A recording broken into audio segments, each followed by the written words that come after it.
আসসালামু আলাইকুম রহমতুল্লাহ বরাকাতু। মিশরের ফুটবলার জিকো কান্না ও বড় কণ্ঠে বলেছিলেন, হাসবুনাল্লাহু ওয়া নি'মাল ওয়াকিল, আমাদের জন্য আল্লাহই যথেষ্ট। তিনি আরো বলেছিলেন, রেফারি জালেম, আনফেয়ার, তারা ফেয়ার না এবং তারা অন্যায়কারী।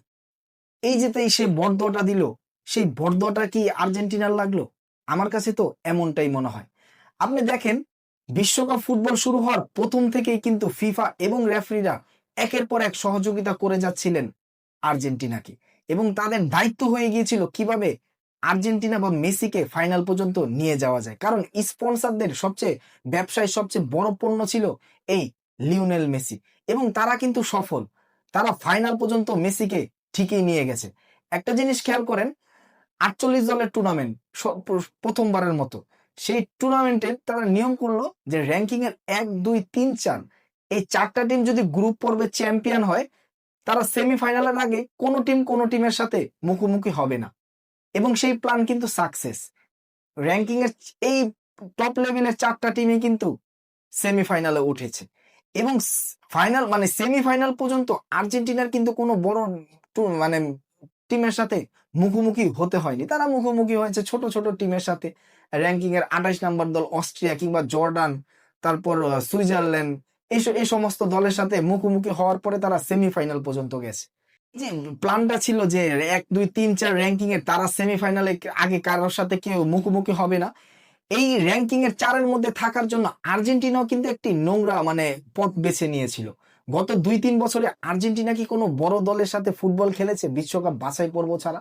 ছোট ছোট টিমের সাথে তারা প্রীতি ম্যাচ খেলেছে। ১১৫ number ranking, ১৫৬ number ranking, ৮৫ number ranking, এমন টিমের সাথে তারা ম্যাচ খেলেছে র্যাঙ্কিং এ এগিয়ে যাওয়ার জন্য। এবং র্যাঙ্কিং এ এগিয়ে যেয়ে কিন্তু তারা এই যে র্যাঙ্কিং এর ১, ২, ৩, ৪ এর মধ্যে ছিল, যাতে করে এই সুবিধাটা তারা পায়। এই সুবিধাটা তারা পেয়েছে। তারা সেখানে বড় টিমের সাথে এমন ভাবে ফাইনালে স্পেনের সাথে এমন ভাবে মুখোমুখি দেখা গেল যে আসলে নদীতে বা খালে পড়লে আসলে সাঁতরিয়ে পার হওয়া যায়, কিন্তু সাগরে পড়লে তো আর সাঁতরায় পার হওয়া যায় না, কারণ সাগরে তো আর কুল কিনারা খুঁজে পাওয়া যায় না।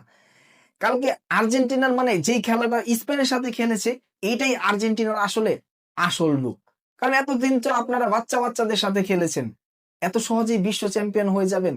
স্পেনের সাথে এমন ভাবে স্পেনের সাথে তারা খেলেছে, মনে হয়েছে যে আমাদের সাথে ২-৩ বছরের কোনো বাচ্চারা খেলতেছে, আমাদের বয়সী মানুষের সাথে।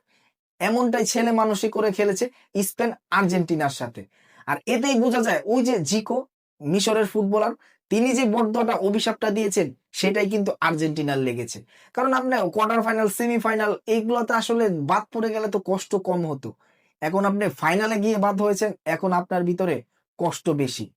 আর আরো একটি তকমা আপনি পেলেন, ওই যে ৭৮ বা ৮৬ সালে, এখন ইতিহাস থেকে আমরা জানতাম যে আর্জেন্টিনা চোরের দল।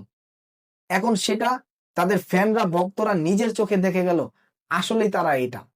স্পেন ফাইনাল ম্যাচে শুধু আর্জেন্টিনাকে হারায়নি, ফুটবল কিভাবে খেলতে হয়, কিভাবে শিক্ষা দিতে হয়, সেটাই মনে হয় শিখিয়ে দিয়েছে আর্জেন্টিনাকে। ইংল্যান্ডের সেমিফাইনাল আপনারা যদি খেয়াল করেন, ইংল্যান্ডের সাথে প্রথমেই কিন্তু নোংরা একটি পথ অবলম্বন করেছিল এই আর্জেন্টিনা। তারা বড় বড় প্লেয়ারদের তারা মেরে খেলতে, চার্জ করে খেলছিল, মারধর করে খেলছিল। স্পেনের সাথেও কিন্তু তাদের টার্গেটটা এরকমই ছিল, কিন্তু স্পেন এত পরিমাণ পাস খেলে ফেলে, সামনে যাওয়ার সুযোগ নেই, তার আগেই স্পেনের প্লেয়াররা পাস দিয়ে দেয়।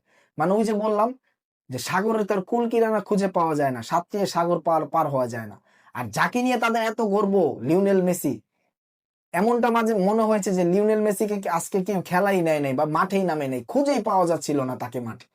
১২০ মিনিট খেলা হয়েছে, ১২০ মিনিটে মাত্র ৩টা অ্যাটেম্প, ভারে তারা শট করেছে, তাও অন টার্গেটে কোনো শট মারতে পারে না। আর এই 3টা শট যেটা মেরেছে বারের বাইরে দিয়ে, সেটা আবার ১১০ মিনিটের পরে।